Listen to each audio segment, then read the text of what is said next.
Hello everyone, welcome to my YouTube channel. मैं हूं इमरान जहांगीर और आप सबको अपने यूट्यूब चैनल में खुशामदीद कहता हूं। आज हम जिस टॉपिक पे बात करने जा रहे हैं वो है माइक्रोसॉफ्ट वर्ड।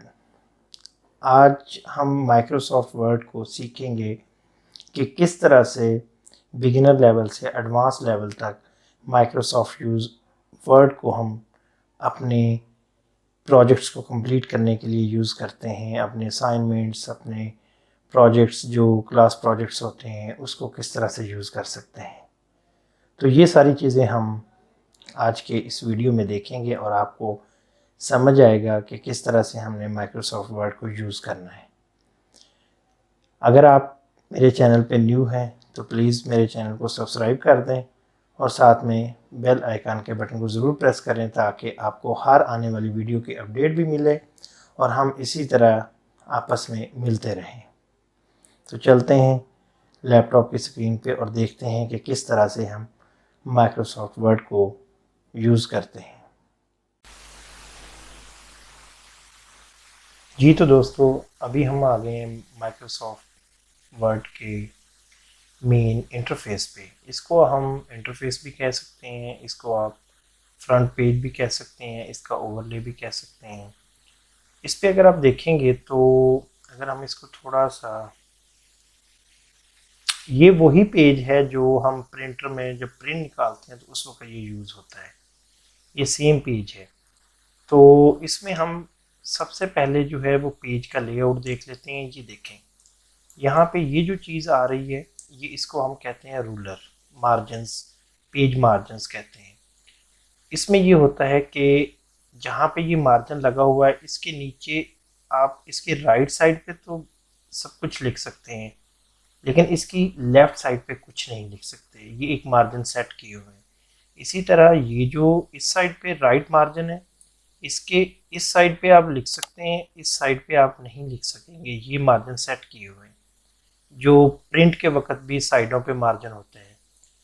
अब ये इसका थीम का कलर है जो बैकग्राउंड में आ रहा है, और ये जो साइड पे रूलर आ रहा है नज़र, ये इसका हेडर और फुटर मार्जिन है, जो टॉप बॉटम टॉप मार्जिन। और अगर आप नीचे जाएंगे ये इसका बॉटम मार्जिन है। इसका मतलब ये है कि आप यहाँ से इस एरिया तक लिख सकते हैं, इसके नीचे नहीं लिख सकते। इसी तरह अगर आप ऊपर जाएंगे तो इस एरिया से ऊपर आप नहीं लिख सकते, इस एरिया के नीचे में आप सब कुछ लिख सकते हैं। तो ये इसके मार्जिन सेट हैं जो इसकी राइटिंग या इसका जो एक स्टैंडर्ड तरीका बनाया हुआ है। इसको हम इंक्रीज़ भी कर सकते हैं और डिक्रीज़ भी कर सकते हैं। आप इस पर क्लिक करके इसको आप इस तरफ भी ले जा सकते हैं, इसका मार्जिन कम भी कर सकते हैं और इसका मार्जिन आप ज़्यादा भी कर सकते हैं बॉर्डर का। और इसी तरह आप दूसरी साइड से भी सेम इसी तरह से इसको अप्लाई कर सकते हैं। और जब आप ऊपर और नीचे इसका टॉप का मार्जिन भी कम कर सकते हैं या ज़्यादा कर सकते हैं, जितना आपकी रिक्वायरमेंट है या जितना आपकी चॉइस है। इसी तरह आप बॉटम से भी जो इसका फुटर का है उसको भी आप कम कर सकते हैं। ये देखें, इसको आप बढ़ाना चाहें या कम करना चाहें वो आप इजीली कर सकते हैं। ठीक है, तो इसमें ये है कि ये हमारा इंटरफेस है, इसमें मेन्यू ओवरऑल बना हुआ है। तो इसमें हम स्टेप बाय स्टेप हर चीज़ को डिस्कस करेंगे, लेकिन सबसे पहले हम पेज को सिलेक्ट करेंगे जो हमने प्रिंटर में प्रिंट निकालना है। क्योंकि समटाइम होता ये है कि करने को आप पेज का साइज़ बाद में भी चेंज कर सकते हैं, लेकिन जब आपने अपनी सारी राइटिंग, टाइपिंग, सारी फॉर्मेटिंग कर ली हो, उसकी एडजस्टमेंट कर ली हो पूरे की, तब जाके अगर आप पेज को चेंज करेंगे तो उससे प्रॉब्लम ये होगा कि वो आपको आपका जो फॉर्मेटिंग है वो सारी ख़राब हो जाएगी, जस्टिफिकेशन आपने उसको अलाइन किया हुआ है वो सब कुछ ख़राब हो जाएगा। तो उसके लिए सबसे पहले हम पेज को सिलेक्ट करके फाइनल कर लेंगे ताकि हमें बाद में पेज ना चेंज करना पड़े, ताकि हमारी ना तो फॉर्मेटिंग हो ख़राब हो। हम जो भी एक दफ़ा काम फाइनल करें वो एटलीस्ट जब हम एंड प्रोडक्ट पे देखें, प्रिंट निकालें, तब वो फाइनल हो। तो हम लेआउट पे जाके इसके साइज़ को फाइनल करेंगे। ये देखें लेटर का आ रहा है, टेबलॉइड आ रहा है, लीगल स्टेटमेंट, एग्जीक्यूटिव A3। हम A4 को सिलेक्ट करेंगे। ये हमारा A4 सिलेक्ट हो गया।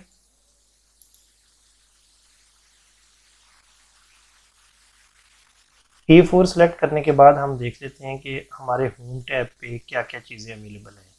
ये फॉन्ट है, ये साइज़ है जो हमारे टेक्स्ट का होगा, ये बोल्ड, इटैलिक, अंडरलाइन, ये मुख्तलिफ इसके डिज़ाइंस हैं, जो स्टाइल्स हैं, ठीक है। इफेक्ट्स जो होंगे टेक्स्ट के, ये कलर है, बैकग्राउंड कलर जो हाईलाइट करने के लिए यूज़ होता है, टेक्स्ट का कलर आ जाएगा। ये बुलेट फॉर्म में है, नंबरिंग में है, सब नंबरिंग है, इसको आप जिस तरफ चाहे, अलाइनमेंट है। तो इससे पहले हम एक टेक्स्ट जनरेट कर लेते हैं जो जिसके ज़रिए हमें फॉर्मेटिंग या फॉन्ट को एडजस्ट करने में इजी हो जाएगा और मैं आपको इजीली इसको समझा सकूँगा। तो उसके लिए हम ये करते हैं कि एक बहुत ही ज़बरदस्त ट्रिक है जिसके थ्रू आप जनरेट कर सकते हैं। आपने सिंपल, मैं आपको कीबोर्ड पे दिखाता हूँ। आपने सिंपल अपने कीबोर्ड पे इक्वल साइन लिखना है। इक्वल साइन लिख दिया, RAND स्पेस ब्रैकेट 1,3 ब्रैकेट। जब आप इसको इंटर करेंगे तो ये देखें, उस जो हमने वो ट्रिक लगाई है उसके ज़रिए ये हुआ ये है कि एक पैराग्राफ हमने लिखा है। मैं आपको दोबारा रिपीट करके दिखा देता हूँ।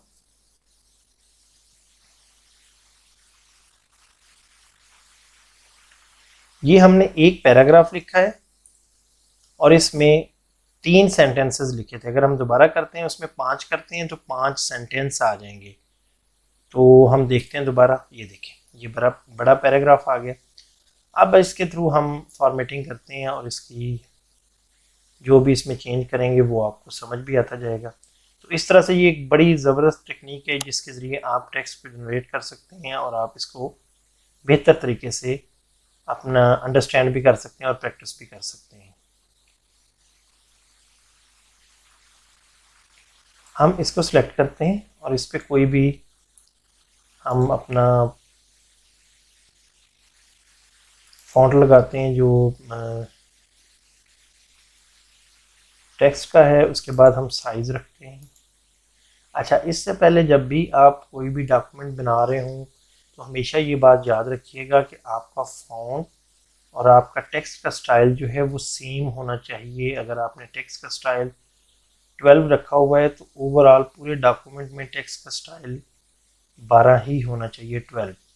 और अगर आपने उसको जो भी यहाँ पे आपने टेक्स्ट का स्टाइल रखा हुआ है, फॉन्ट रखा हुआ है, वही आपने पूरे के पूरे डॉक्यूमेंट में होना चाहिए। ये नहीं हो कि आप एक पैराग्राफ एक चीज़ से लिखें, एक स्टाइल से लिखें, दूसरा पैराग्राफ दूसरे स्टाइल से लिखें, उसका साइज़ टेक्स्ट का कोई ज़्यादा हो या कम हो। तो ये चीज़ें आपने देख लेनी है।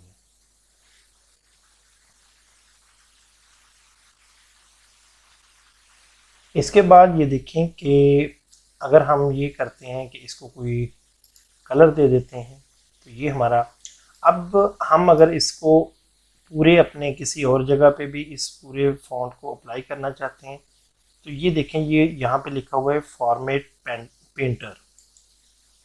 इसको हम सेलेक्ट करेंगे और जिस हिस्से पे ये फॉर्मेट अप्लाई करना है उस पर क्लिक कर देंगे। ये वही सेम फॉर्मेट यहाँ पे भी अप्लाई हो गया है। तो ये हो गया। इसके बाद हम अगर इसको रिमूव करना चाहेंगे तो सिंपली आप यहाँ से जाके इसको रिमूव कर देंगे, वो फॉर्मेट रिमूव हो जाएगा।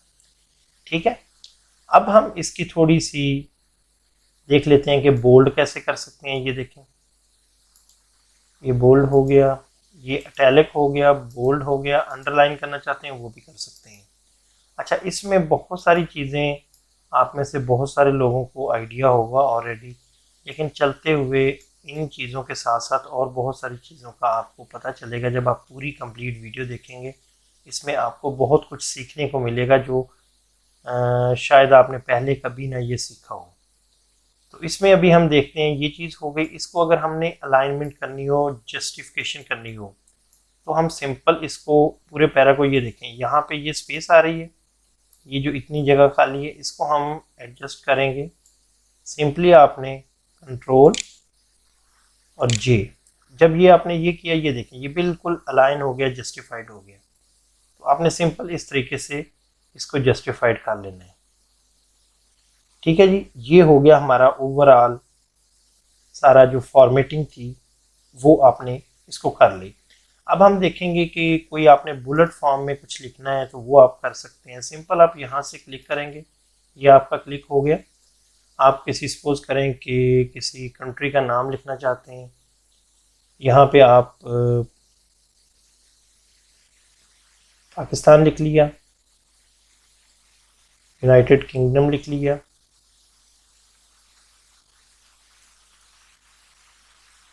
ठीक है। इसके बाद यूनाइटेड स्टेट्स लिख लिया, इसके बाद इंडिया लिख लिया। ये आपने देख लिया। इसको आप नंबरिंग भी दे सकते हैं, सिंपली ये आप नंबर दे सकते हैं, ठीक है। आप ये इस तरह से कंप्लीट इसकी बुलेट फॉर्म में लिख सकते हैं, बुलेट फॉर्म में इसको ऐड कर सकते हैं, ठीक है। इसके बाद अगर हम इसमें सपोज करें कि हम इसमें ऐड करना चाह रहे हैं स्टेट्स के नेम या सिटीज़ के नेम, तो वो हम किस तरह से ऐड करेंगे। सिंपली पाकिस्तान है, इसके नीचे हम इंटर करेंगे और टैब बटन को प्रेस करेंगे तो वो आगे आ जाएगा। जैसे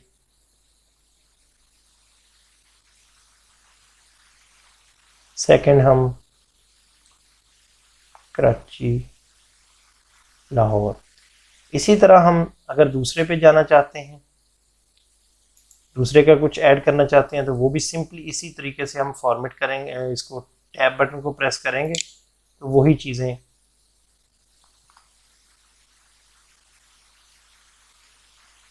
लंदन आ गया, मैनचेस्टर। इस तरह से हम जो भी ऐड करना चाह रहे हैं वो उसमें हम इजीली ऐड कर सकते हैं। तो इस तरह से हम इसको फर्दर आगे, अगर इससे भी आगे सब लिस्ट बनानी है तो सेम वही तरीका अपनाना है कि अगर हमने एक चीज़ और ऐड करनी है उसी तरीके से हम इसको रावलपिंडी ऐड कर सकते हैं। आप जितना उसको फर्दर करना चाहेंगे वो जस्ट आपने टैब की बनानी है तो उसके अकॉर्डिंगली आपकी सारी की सारी लिस्ट, फिर सब लिस्ट और फिर फर्दर सब लिस्ट जो है वो क्रिएट होती जाएगी, ठीक है। इस तरह से ये हमारा सारा जो मेन फॉर्मेटिंग है या हम इसकी एडजस्टमेंट करते हैं, अलाइनमेंट करते हैं, वो हम इस तरह से करेंगे।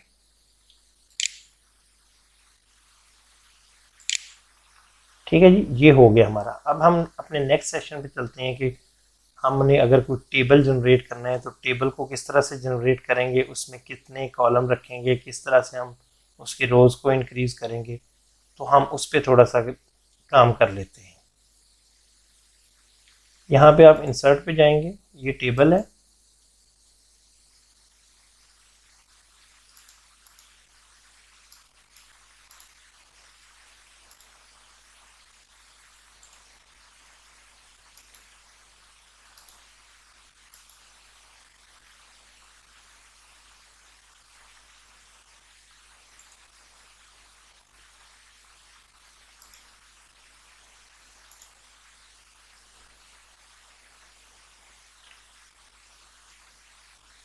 इंसर्ट पे जाएंगे, टेबल पे जाएंगे और हम ये देखें, ये जो हम हॉरिजॉन्टल किसी भी चीज़ को करेंगे सिलेक्ट, वो हमारे कॉलम्स होंगे और जब हम वर्टिकल नीचे आएंगे तो वो हमारी रोज़ होंगी। तो हम ये सिलेक्ट कर लेते हैं और ये इस तरह से हमारे जितने हमें रिक्वायर्ड हैं हम उतने सेलेक्ट कर लेंगे। ये हमारा टेबल सेलेक्ट हो गया। हम इसमें से कोई भी एंट्री कर सकते हैं। एंट्री करने के लिए आप देखें कि जस्ट आपने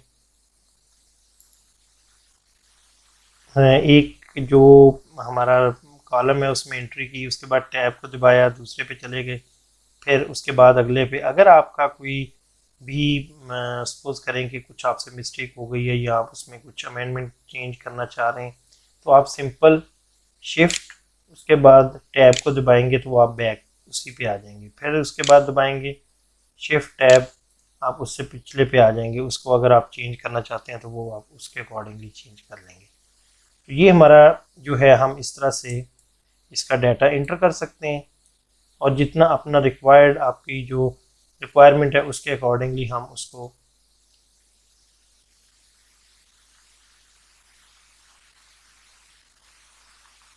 कोई भी डाटा एंटर करके हम उसकी आगे उसकी एडजस्टमेंट देखेंगे कि किस तरह से हम टेबल पे किस तरह से फॉर्मेटिंग, किस तरह से इनको सेपरेट कर सकते हैं, स्प्लिट कर सकते हैं। तो वो अभी हम देख लेते हैं।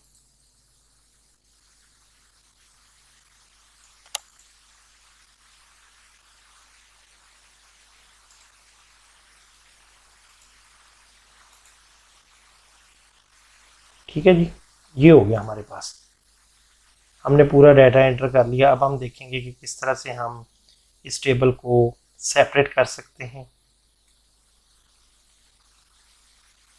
आपने जिस एरिया को सेपरेट करना है उस अपने एरिया को सिलेक्ट कर लेंगे। ठीक है, उसके बाद आपने दो कीज दबानी है, Alt Shift, उसके बाद आपने ये डाउन एरो आपके पास आ रही है, ये देखिए, ये आपका जो एक टेबल था वो सेपरेट हो गया। जो आप कह रहे थे कि आप दो हिस्सों में अगर कन्वर्ट करना चाहें, ये आपने टेबल एक एक ही बना लिया, उसको आपने सेपरेट करना है तो वो आप इस तरह से सेपरेट कर सकते हैं। अगर आपने ये समझा कि नहीं, ये आप इसको दोबारा से रिवर्स करना चाह रहे हैं, तो उसको आप सिंपल उसी तरीके से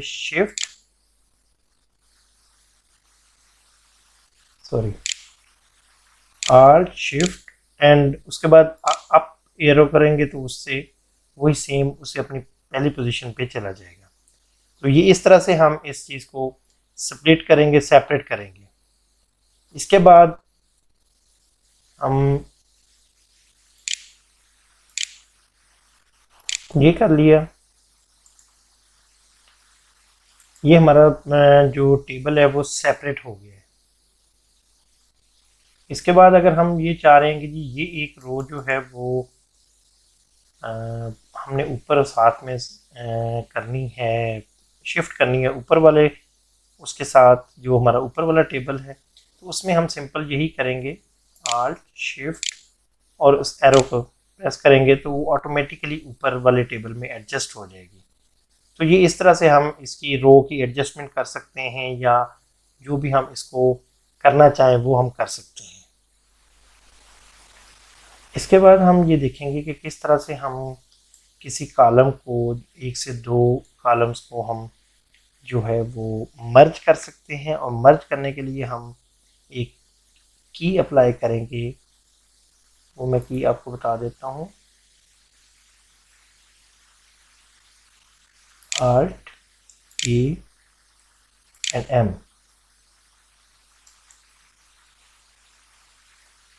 Alt A and M, ये देखें, ये आपका कॉलम जो है ये मर्ज हो गया। अब हम दो से तीन कॉलम को मर्ज करते हैं, simply Alt A plus M।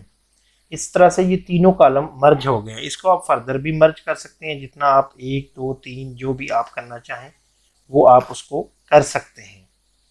इसके बाद हम अगर कॉलम किसी को डिलीट करना चाहें वो आप कर सकते हैं। यहाँ से आप राइट क्लिक करके सिलेक्ट करके उस कॉलम को आप डिलीट कर सकते हैं। ये आपका कॉलम डिलीट हो गया। इसी तरह आप किसी रो को डिलीट करना चाहें, वो आपने जस्ट रो को सिलेक्ट करना है, राइट क्लिक करना है, ये सिंपली आप डिलीट रो पे चले जा सकते हैं। अब ये देखें, ये हमारा जो कॉलम है ये पहले जो ऑलरेडी चल रहा था उससे छोटा हो गया। इसको हम किस तरह से एडजस्ट कर सकते हैं ताकि ये फिट आ जाए। तो इसमें ये एक कर्सर, ये देखिए, ये जो इसको हम कहते हैं मूविंग कर्सर, इसके साथ हम मूव भी कर सकते हैं, ऊपर ले जा सकते हैं, नीचे ले जा सकते हैं। ये देखें अपने इस कॉलम को, इसको हम ये सिलेक्शन के लिए भी इस्तेमाल होता है। हमने अपने जो ये हमारा टेबल होगा इसको सिलेक्ट करने के लिए इस्तेमाल होता है। इस पर हम राइट क्लिक करेंगे और यहाँ पे ऑटो फिट का ऑप्शन आएगा। ऑटो फिट का ऑप्शन ये है कि एक तो ये आ जाता है कि फिक्स विड्थ के साथ है, ये जो कॉलम्स हैं हमारे ये फिक्स वेट के साथ है, एक है ऑटो फिट टू विंडो। जब हम ये करेंगे ये हमारे पेज के अकॉर्डिंगली ये सारा कुछ सेट हो जाएगा। उसके बाद अगर हम इसको ऑटो फिट टू कंटेंट करते हैं तो ये जितना कंटेंट होगा उसमें उतना वो एडजस्ट हो जाएगा। सपोज करें यहाँ पे हम ज़्यादा चीज़ें ऐड करते हैं तो वो उतना ज़्यादा एडजस्ट होता जाएगा, बढ़ता जाएगा। कम करते हैं तो वो उतना कम होता जाएगा। तो इस तरह से ये कंटेंट के अकॉर्डिंगली हमने एडजस्ट कर लिया। हम इसको अगर तो जो है वो विड्थ के थ्रू करेंगे तो वो ये हो जाएगा। अगर हम उसको ऑटो फिट करेंगे तो ये विंडो के अकॉर्डिंगली उसके बिल्कुल इक्वल हो जाएगा। तो इस तरह से ये चीज़ें हम टेबल अगर हम कोई कॉलम डिलीट करते हैं, कोई कॉलम उसमें से रिमूव करते हैं, रो रिमूव करते हैं, कॉलम डिलीट करते हैं, तो उनकी एडजस्टमेंट, उनकी फॉर्मेटिंग हम किस तरह से करेंगे, ये सारा तरीका आपको बताया गया। अच्छा जी, ये हो गया। इसके बाद हम देखते हैं कि किस तरह से हम किसी भी सेल को स्प्लिट कर सकते हैं। वो मैं आपको बता देता हूँ कि किस तरह से आप एक सेल में या एक सेल एक कॉलम 2 सेल्स जो है वो स्प्लिट कर सकते हैं। तो वो मैं आपको आइडिया दे देता हूँ। आपने जिस सेल को सेपरेट करना है उसको आप राइट क्लिक करें, यहाँ पे स्प्लिट का ऑप्शन आएगा। कॉलम आप उसमें 1 कर दें, 2 कर दें, उसके बाद रोज़ आप 3 कर दें। वो आप उसको एक सेपरेट उसी सेल में जनरेट कर सकते हैं। ये देखें 2 कॉलम हो गए, 1 2 3, ये 3 रोज़ एक ही सेल में आपने उसको स्प्लिट कर दिया। ठीक है जी, ये हम इस तरह से सेल को भी जो है वो स्प्लिट कर सकते हैं और अपने अकॉर्डिंगली अगर हमने कुछ सब डाटा लिखना है तो वो हम इस जगह पे अपना एंटर कर सकते हैं, जो आपकी अपनी कोई रिक्वायरमेंट हो आपकी वर्कशीट के मुताबिक, तो आप उसको भी एडजस्ट कर सकते हैं। ठीक है, ये हो गया। इसके बाद हम थोड़ा सा मैक्रो रिकॉर्डिंग का थोड़ा सा देखते हैं कि मैक्रो के का फ़वाइद क्या हैं और उसको हम किस तरह से यूज़ करते हैं। तो अगर तो आपका यहाँ पे ये इस टैब में अगर डेवलपर का ऑप्शन आ रहा है तो ठीक है, वरना आपने इस पे जाना है, क्लिक करना है, ऑप्शन पे जाके यहाँ पे कस्टमाइज रिबन पे जाएंगे तो यहाँ पे ये डेवलपर का ऑप्शन आ रहा है, इसको आपने क्लिक कर देना है। जैसे ही आप क्लिक करेंगे तो ये मैक्रोज का ऑप्शन आ रहा है। मैक्रोज ये है कि जब भी आप एक चीज़ को बार बार रिपीट करना चाहते हैं, बार बार आप ऐड करना चाह रहे हैं, किसी वर्ड के सामने, किसी लिस्ट के आगे एक चीज़ ऐड करना चाह रहे हैं, तो वो आपके लिए बहुत इजी हो जाएगा कि आप इजीली उस चीज़ को ऐड कर सकें with in seconds. Manually add करेंगे तो उसमें बहुत टाइम लगेगा। हम उसको एंड पॉइंट, स्टार्ट पॉइंट और एंड पॉइंट मैक्रोज में मेंशन कर देंगे, जिससे ये होगा कि आइडिया हो जाएगा, मैक्रोज के लिए लूप बनाना इजी हो जाएगा और वो विद इन सेकेंड्स आप जितने मर्जी डाटा पे उसको अप्लाई कर सकते हैं। तो अभी हम उसको देखते हैं कि किस तरह से हम अप्लाई कर सकते हैं मैक्रोज को। दूसरी फाइल खोल लेते हैं, उसमें मैंने डाटा एंटर किया हुआ है।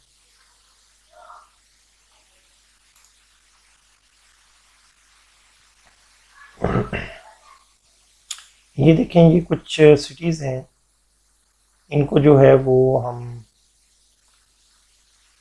मैं आपको दिखा देता हूँ।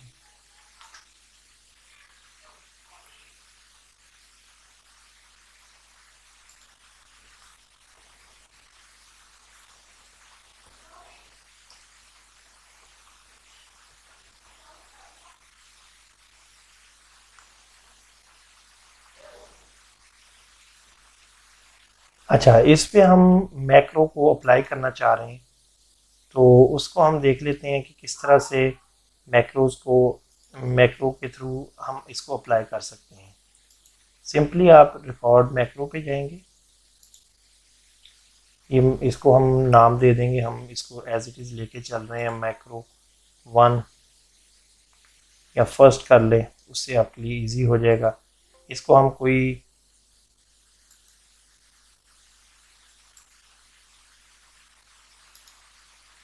मैक्रो 1 दे दिया। उसके बाद वो फर्स्ट को एक्सेप्ट नहीं कर रहा था तो मैक्रो 1 के नाम से रखते हैं। इसको हम की एक आप इसको रन जो है वो कीबोर्ड से भी रन कर सकते हैं इस मैक्रो को बार बार रिपीट करने के लिए। वो आप जब प्रैक्टिकल देखेंगे तो वो आपको समझ आएगी कि कितना ये फ़ायदेमंद है। तो हम इसमें कोई भी कंट्रोल Alt प्लस ये साइन हम दे देते हैं क्वेश्चन मार्क। इससे ये हो जाएगा कि ये आपने हमेशा ये याद रखना है कि कोई भी शॉर्टकट की ऐसी लगानी है जो ऑलरेडी विंडो या किसी भी ऑफिस के MS माइक्रोसॉफ्ट ऑफिस या वर्ड के साथ पहले से असाइन ना हो। हमने ये असाइन कर दी। अब हम देखते हैं, ये देखें ये कर्सर के साथ एक पुरानी सी जो है वो बन गया है, एक साइन सा बन गया है ऑडियो कैसेट टाइप। तो इसको हम जो है वो यहाँ पे ये स्टार्ट पॉइंट देंगे। अब हम इसको रिकॉर्ड कर रहे हैं तो इसको हम इसमें सिंपल कीबोर्ड पे हम एंड की को दबाएंगे, स्पेस देंगे और पाकिस्तान कर देंगे। ठीक है, अब हमने इसको कर्सर को एरो के जरिए नीचे लेके आना है और ये स्टार्ट पॉइंट है। आप ये ध्यान रखिएगा कि जैसे आपने स्टार्ट पॉइंट दिए है तो एंड भी उसी स्टार्ट पॉइंट पे देना है ताकि एक लूप कंप्लीट हो। अब हम स्टॉप रिकॉर्डिंग करेंगे। अब हम जब इस जगह पे आ गए हैं, इसको हम सिंपल जो हमने की असाइन की थी कंट्रोल Alt प्लस स्लैश ये वाली सी, ये हम जितना भी अप्लाई करते जाएंगे वो अप्लाई होता जाएगा। जितनी मर्जी आप बार बार करें वो विद इन सेकेंड वही चीज़ बार बार अप्लाई होती जा रही है और सेम उसी वे में जो हमने पहले उसको अप्लाई किया था। हम एक और एग्जांपल ले लेते हैं, उससे आपको इजी हो जाएगा समझना। ठीक है, ये हम इस पे स्टार्ट में रखते हैं और रिकॉर्ड मैक्रो करते हैं। इसमें मैक्रो 2 आ गया ये, इसमें हम वही कंट्रोल Alt प्लस कोई भी साइन दे देंगे जिससे हमें समझने में भी आसानी हो। कोई भी आप ऐसा साइन दे दीजिएगा जो इजी हो, जो पहले असाइन शुदा ना हो, असाइन ना हो किसी भी माइक्रोसॉफ्ट ऑफिस में या कहीं पे भी। ये देख लें, ये हमने असाइन कर दिया Alt कंट्रोल प्लस कॉमा, इसको हमने असाइन कर दिया। अब हम देखते हैं, अब हम सेम उसी तरह प्रोसेस को रिपीट करेंगे। एंड पे जाएंगे, एंड बटन दबाएंगे, स्पेस देंगे, हम ये करेंगे। इसके बाद जो 13 ये हम एक सपोज रीडिंग ले रहे हैं। इस तरह से करके सेम उसी जगह पे जहाँ पे हमने स्टार्ट किया था वहाँ पे आके इसको स्टॉप कर देंगे। ये देखें, अभी हम इसको दोबारा अप्लाई करते हैं Alt कंट्रोल प्लस, ये वही चीज़ बार बार रिपीट हो रही है जो हमने फर्स्ट पे अप्लाई की है। वो हर चाहे जितना भी होगा वो हम उस पे उसको अप्लाई करते जाएंगे।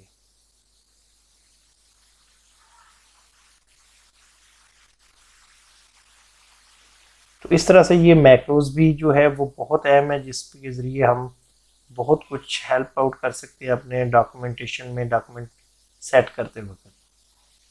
इसके बाद हम देखते हैं कि किस तरह से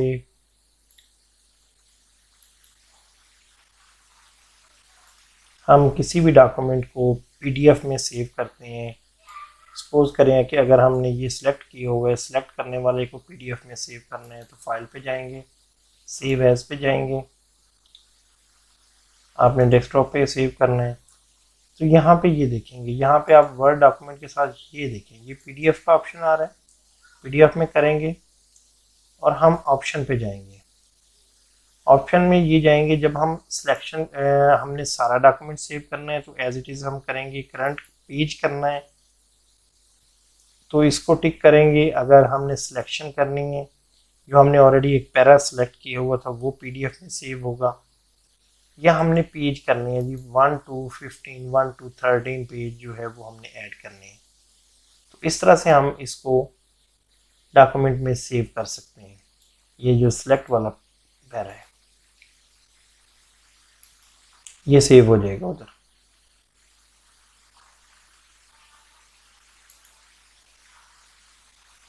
ठीक है, ये PDF में हमारा यही चीज़ जो है वो सेव हो चुकी है।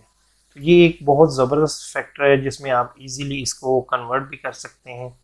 उसके अलावा आप किसी भी जो है वो डॉक्यूमेंट को जो है वो PDF में सेव करके आपके लिए भी ईजी हो जाता है। मोस्टली लोग डिमांड भी कर रहे होते हैं कि आपका जो वर्ड डॉक्यूमेंट है आप सारा काम वर्ड में करें और उसको PDF फाइल में जो है वो ईमेल कर दें या जो भी उनकी रिक्वायरमेंट होती है। ठीक है, इसके बाद हम देख लेते हैं कि प्रिंट प्रिंट का एक ऑप्शन है कि प्रिंट हम किस तरह से लेते हैं।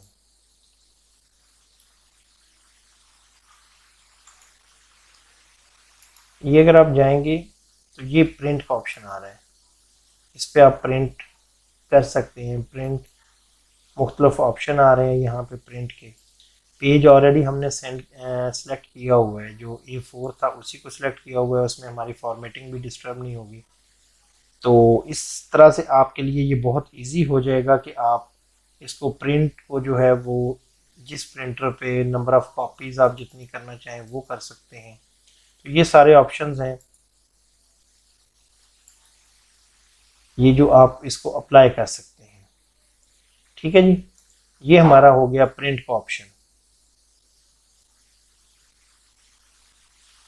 इसके बाद हम जो है वो हमारा लास्ट एक रह गया, उसको हम थोड़ा सा देख लेते हैं कि किस तरह से हम पैरा में जो है वो पैरा को सिलेक्ट कर सकते हैं, एक सिंगल वर्ड को सिलेक्ट कर सकते हैं और एक लाइन को किस तरह से सिलेक्ट कर सकते हैं। तो एक तो सिंपल तरीका ये है कि आप सिंपल से कर्सर को राइट क्लिक जो है वो उसको करके तो आप सिंपल सा जो है वो कर्सर के साथ सिलेक्ट कर सकते हैं पूरे पैरा को भी, और जहाँ तक आप चाहें उसको कर सकते हैं। इसके बाद एक ऑप्शन ये है कि एक वर्ड पे आप डबल क्लिक करें तो उससे पूरा वो सिलेक्ट हो जाएगा।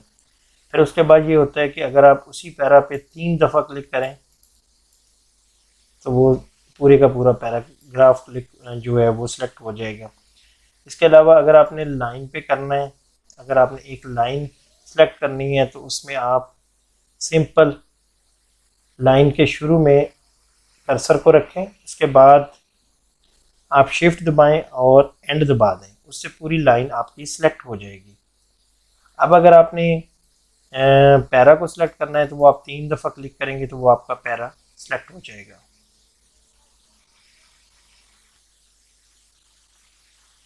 और लास्ट थिंग हम डिस्कस कर लेते हैं,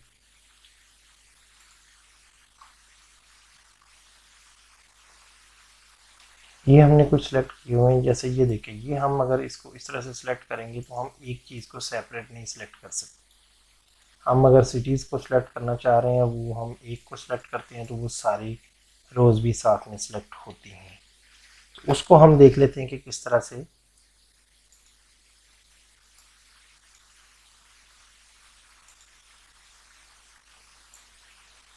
आपने सिंपल ये करना है कि आल्ट की को प्रेस करके रखना है और सिंपल जहाँ तक आपने सेलेक्ट करना है उसको कॉपी कर लें। कॉपी करके आप कहीं पे भी आके नीचे इसको पेस्ट कर सकते हैं। तो ये आपके लिए बहुत इजी हो गया। ठीक है, उसके बाद अगर आपने पैराग्राफ में कोई वर्ड ऐसे सेलेक्ट करने हैं जो आपको चाहिए तो आप इस तरह से सिंपल लिस्ट बनाने के लिए ये देखें, आपने शिफ्ट की को प्रेस कर सॉरी आपने कंट्रोल की को सिलेक्ट करना है। उसके बाद आपने जो जो वर्ड आपने अपने उस डॉक्यूमेंट से कॉपी करने हैं उनको आप सेलेक्ट कर लें, इसको आप कॉपी करें और आप जहाँ पे उसको पेस्ट करना चाहते हैं वो वहाँ पे पेस्ट कर दें, वो भी एक लिस्ट की शक्ल में आ जाएंगे। ठीक है जी, ये हो गया हमारा ओवरऑल इसका जो पैराग्राफ में से किस तरह से हम चीज़ों को कॉपी करते हैं। बाकी उसके बाद एक चीज़ और है कि अगर हम बाकी ये जो हेडिंग्स का ऑप्शन आ रहा है कि अगर हम किसी भी टॉपिक पे हेडिंग देना चाहते हैं वो किस तरह से करेंगे, इसको आप सिंपली ये करेंगे, इसको सिलेक्ट करके हेडिंग 1 का नाम दे देंगे फिर उसके बाद हेडिंग 2, टाइटल, जो भी जिस तरह से भी आप उसको करना चाहते हैं वो कर सकते हैं। फिर उसके बाद रेफरेंसेस आ जाता है। रेफरेंसेस में आप टेबल ऑफ कंटेंट ऐड कर सकते हैं। जिस तरह से आप इस तरह से करेंगे, वो आपका जब पूरा डॉक्यूमेंट बना होगा तो उसमें आपके ये सारे के सारे कंटेंट्स आ जाएंगे कि किस पेज पे क्या कुछ लिखा हुआ है, वो आपके फ्रंट पेज पे ये चीज़ आ जाएगी। ठीक है। इसके अलावा आपको एक और छोटी सी चीज़ बता दूं कि अगर आप अपने जो पेजेस हैं उनके अंदर आप पेज नंबर लिखना चाहते हैं तो वो मैं आपको बता देता हूँ कि किस तरह से होगा।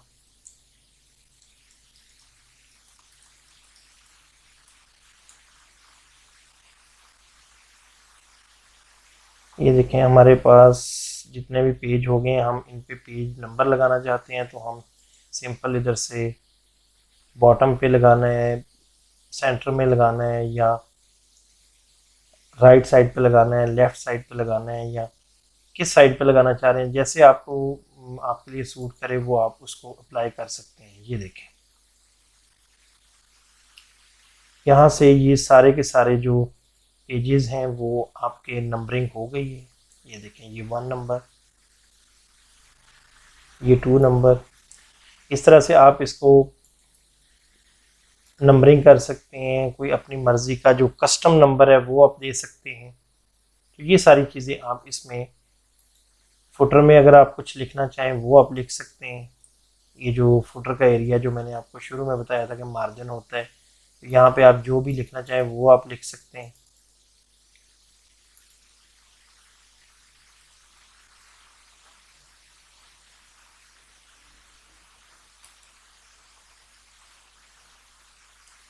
जो भी आप अप्लाई करेंगे वो हर पेज के बॉटम में ये चीज़ शो होगी जो आपने फुटर पे लिखा है। इसी तरह आप अगर देखें तो हेडर पे भी वही चीज़ आप लगा सकते हैं, जिस तरह से भी आप लगाना चाहें। ये आपके टॉप के जो हर पेज के टॉप पे ये चीज़ आएगी। तो इस तरह से ये चीज़ें आपने इसको बार बार प्रैक्टिस करना है, बार बार प्रैक्टिस करना है। जब तक आप प्रैक्टिस नहीं करेंगे उस वक्त तक ये चीज़ें आपको समझ नहीं आएंगी। आपको यहाँ पे वीडियो देख के समझ आ जाएगी, लेकिन जब तक आप खुद प्रैक्टिस नहीं करोगे तब तक आपको ये चीज़ें समझ नहीं आएंगी। तो इस तरह से उम्मीद करता हूँ कि आपको ये चीज़ें, ये वीडियो जो है वो पसंद आई होगी और इसमें आपको आइडिया भी हुआ होगा। ये बिगिनर से ऑलमोस्ट एडवांस लेवल तक जो है वो हमने हर चीज़ को कवर की है। अगर इसमें कोई चीज़ भी समझ नहीं आई तो वो भी आप पूछ सकते हैं।